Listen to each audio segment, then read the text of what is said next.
Bismillah ar-Rahman ar-Rahim. This is a presentation on my USMLE Estebon experience. I am Dr. Muaz Saifeldin. Why I'm doing this presentation? First of all, to provide some guidance for candidates who will be taking the USMLE Estebon exam, and to describe my own experience with USMLE Estebon, to provide candidate who will be taking the exam with a general idea on how the real exam might look like, and finally to provide some advices and tips on how to prepare for the USMLE Estebon. I am a graduate of University of Khartoum 2010. I started my journey with USMLE exam with USMLE Estebon. The duration of study for this exam was roughly about 8 months. I started seriously in January 2012 and took the exam in August 2012. During this period of time, I was almost free to study for the exam, although I was working in a job that has minimal workload. The job didn't affect my preparation for the exam significantly. Before going to study the material and the resources for the exam, I searched the website and the Facebook groups and the USMLE forums, looking for good advice on how to prepare for this exam and what material should I use. And luckily I found a very good material that's written by Dr. Ahmed Al-Kanani. This document was almost like a Bible that guided me very efficiently during my preparation for this exam. It is well written, organized, and to the point. I highly recommend this document for everyone planning to take this exam, to read it before doing this exam.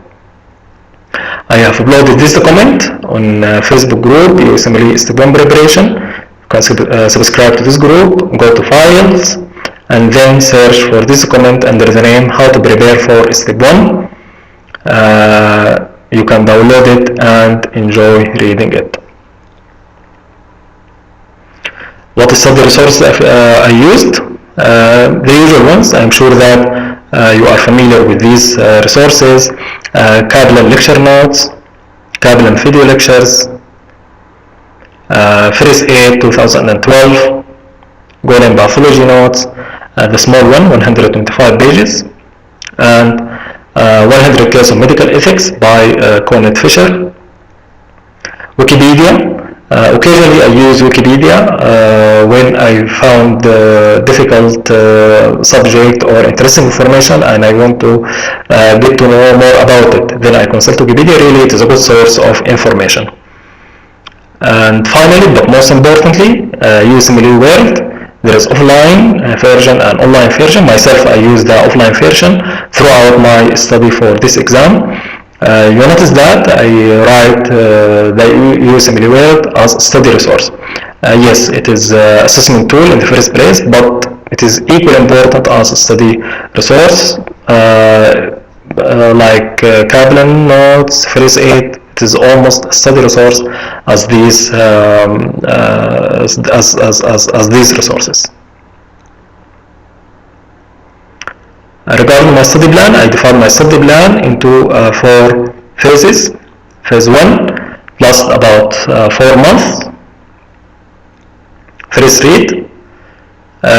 It was the most time-consuming phase because you are going to study new concept and to find new information that you are not familiar with. So this may take some time to understand this new concept. My strategy was to study subject by subject. For example, to study pharmacology, completely finish it, and then move to the next subject, pathology, and then completely finish it and move to the next subject, and so on. For example, when I studied pharmacology, I started reading it from Kablan lecture note first, and then listening to Kaplan video lectures, and then recapping and filling the gap from first aid. Really, first aid contain a lot of information that is useful and that is relevant to the exam.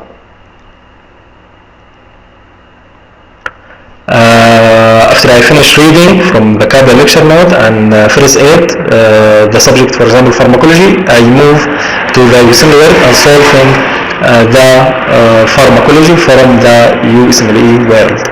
And taking note of what is not there in Kaplan or first aid, because USMLE world contain a lot of information that is not there in neither in Kaplan nor in first aid.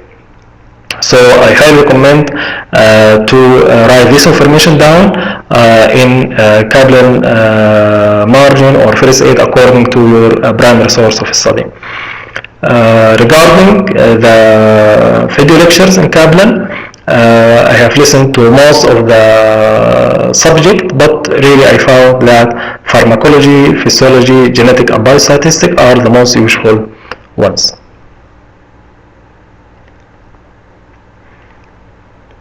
In phase 2, it lasted about 1 month and a half. It was a consolidation phase. It was the most important phase and the most concentration dependent and thereby the most energy consuming phase. I have read the subject, almost all the subject for 4 months, so sure I forgot what I have read in the first month.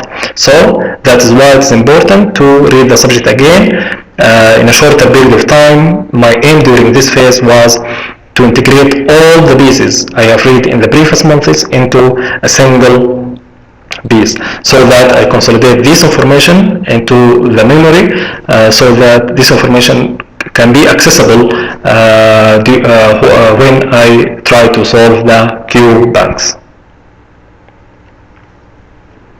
Phase 3 was about 20 days. It was assessment phase, during which I use Kaplan Q banks, the market question in USMLE world, in order to assess my knowledge and to test my readiness for the exam. So I took the MBME Form 7 and I got 253 in this form. Phase 4, it lasted about 4 weeks, 1 month almost. This was 1 month prior to the exam. I called it the golden phase, during which I did a mixture of refreshment as well as hard work as well, during which I tried to study the weak bands. I found myself on in MBME Form 7. Also, I read a difficult subject and subject that I may felt that they may appear in the exam. During this period also I did further shorter consolidation phase. The first consolidation phase it took about 1 month and a half, but during this second consolidation phase it took only about 2 weeks to read all the subject, to concentrate them not in a shorter period of time. I did more in BME forms, Form 12, Form 13 and Form 11. Really, Form 11 was the most difficult one. Now I felt that I am ready to take the exam. My exam was on 22nd of August 2012. Really, the exam was reasonable. It was not so easy nor difficult. It contained a mixture of questions that I can divide them into 30% were easy, 50% were moderate, and 20% were difficult. What I mean by easy, for example, when you read the clinical scenario or the stem of the question, the correct answer will hit your mind immediately without reading the choices. Just you can go to the choices and pick the correct answer without even looking to the rest of the choices. That was about the case in 30% of the question in my exam. What I mean by moderate, is that they require a higher level of cognitive skill to answer this question. They test analytical skills, reasoning skills, assessment, analyzing, and so on. So they need extra effort to figure it out. Regarding the difficult question, these sort of questions that contain some sort of equations, calculations, and also graphs to interpret them, and so on. But overall, most of the questions were familiar in my exam, even the difficult ones. But the difficult ones, they need extra time to solve them. Very rare question that test mere memorization. Except in immunology and microbiology. For example, in immunology, you may find a question that may ask, for example, where you can find the CD marker B7 in which cell, B cell, T cell, macrophage, and so on. In microbiology, for example, you may see a question that you may ask you about the mechanism of action of antibiotic, on which stage of protein synthesis, and so on. Regarding physiology question, almost 90% of the question were from Kabel lecture notes. The answer, you can answer them if you study Kabel lecture note very well and you listen to the Kablan video. So I highly recommend to study physiology from Kabel lecture note and to listen to the videos very well. Regarding behavioral science question, I have nothing to say about from that. It is سهل وممتنع. When you read behavioral science from Kaplan or from first aid or even from 100 cases of medical ethics, then you may have a feel that this is a common sense and it is easy to solve these sort of question in the exam. But really, this is not the case, at least in my exam. The question were difficult. And you may find some sort of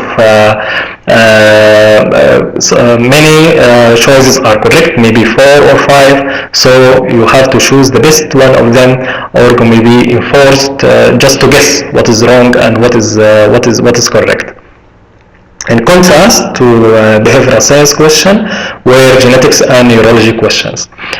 These questions were, or these topics are difficult in Kaplan, but not in the exam. In the exam, the questions were straightforward and easy to answer. Regarding anatomy, mostly they are cervical anatomy questions. They test information like peripheral nerve injuries, fractures, and so on. I feel that Kaplan is not enough in anatomy. You need to find another book or lecture note of surgical anatomy specifically. I don't know if there is any good textbook available in surgical anatomy. Each block contained about 46 questions. I solved all the questions, all the block, but just on time. I have no any time to revise the mark question or to make sure if they are correct or wrong.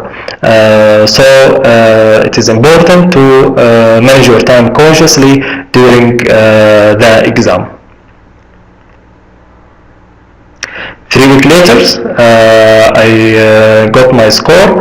It was 255. The analysis of my score showed that the behavioral science question was my weakest point. I have said it previously, it is a سهل ممتنع.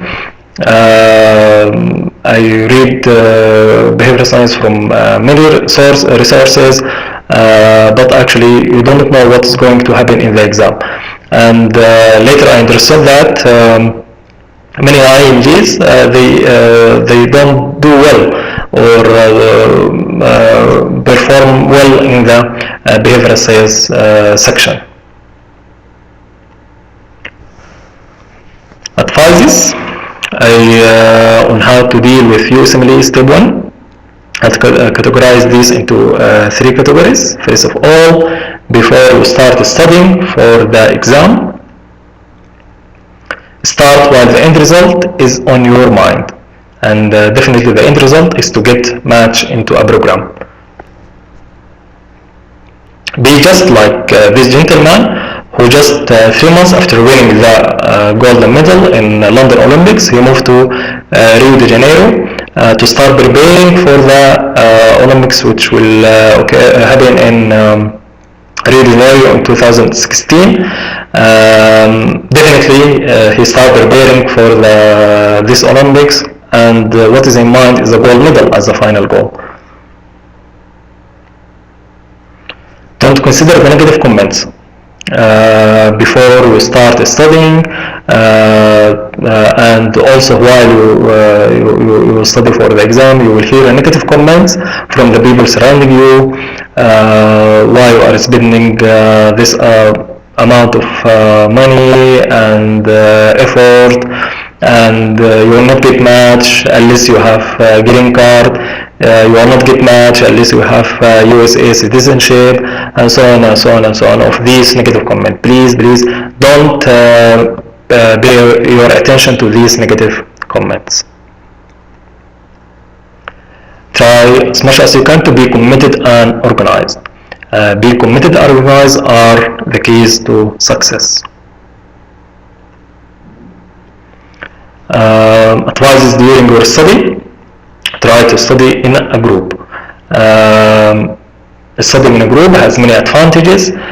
First of all, when you face difficult subject, difficult information that you do not understand, you can consult one member of the group.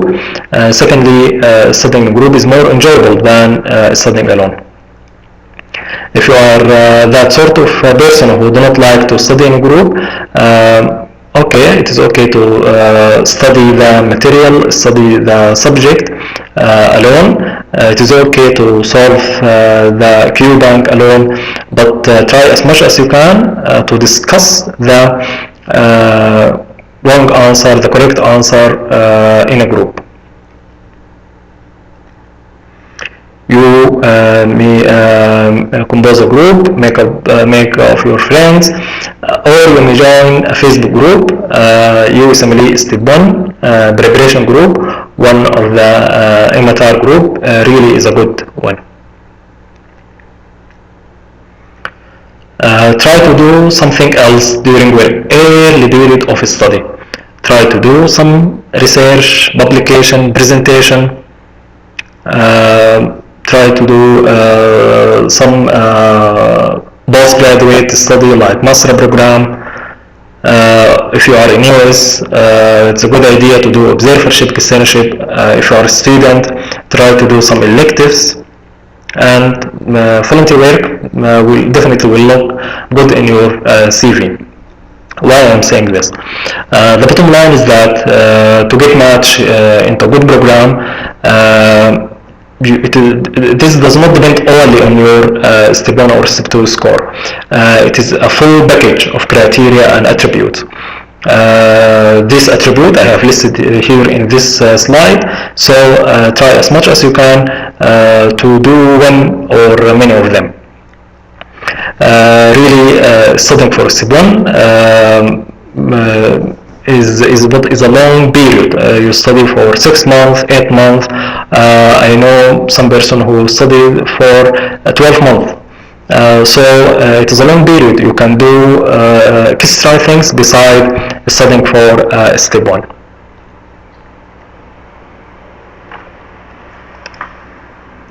Try to get refreshing breaks in between.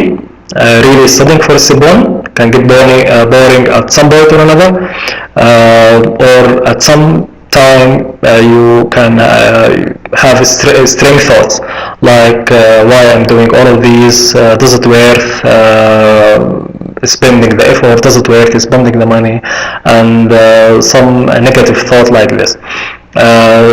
When these negative thoughts come in your mind, or when you get bored, please try to get refreshing breaks.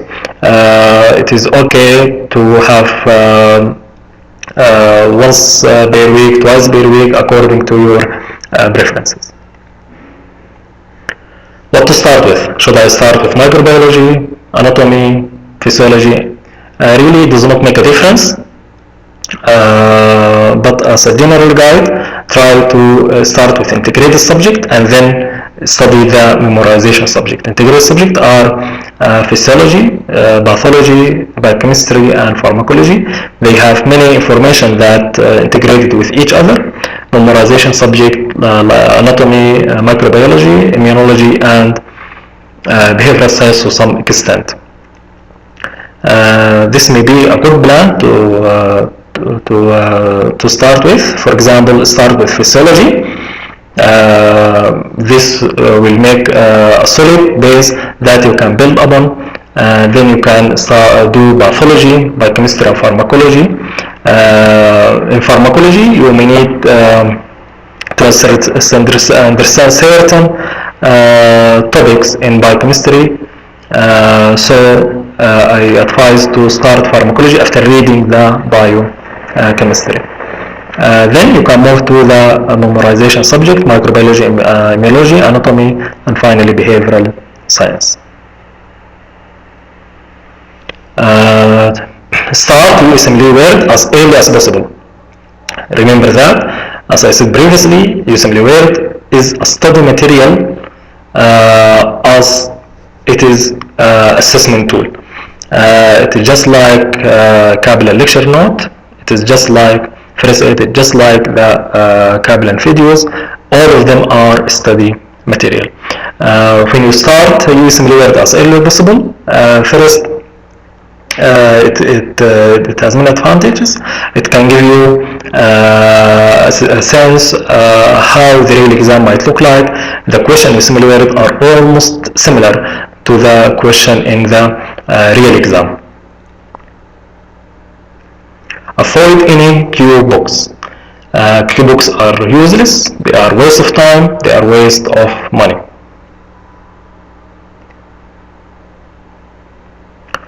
My advice during the exam: try to focus and stay calm, especially in the first 3 blocks. It is difficult to advise anyone not to get nervous in such a situation because being nervous in any exam is a normal physiological response. So what I'm trying to say is to stay focused and stay calm as much as you can, especially in the first 3 blocks. Because if you did well in this first blocks, I'm sure that you will do better in the next block, and vice versa. If you didn't do well in this first 3 block, you will get nervous, and this can affect your performance negatively in the subsequent blocks. And remember that the questions are so familiar. If you read Kaplan, if you read first aid, if you solve the question, if you use USMLE Word, if you solve the question in the Q bank, trust me, you are in the safe side.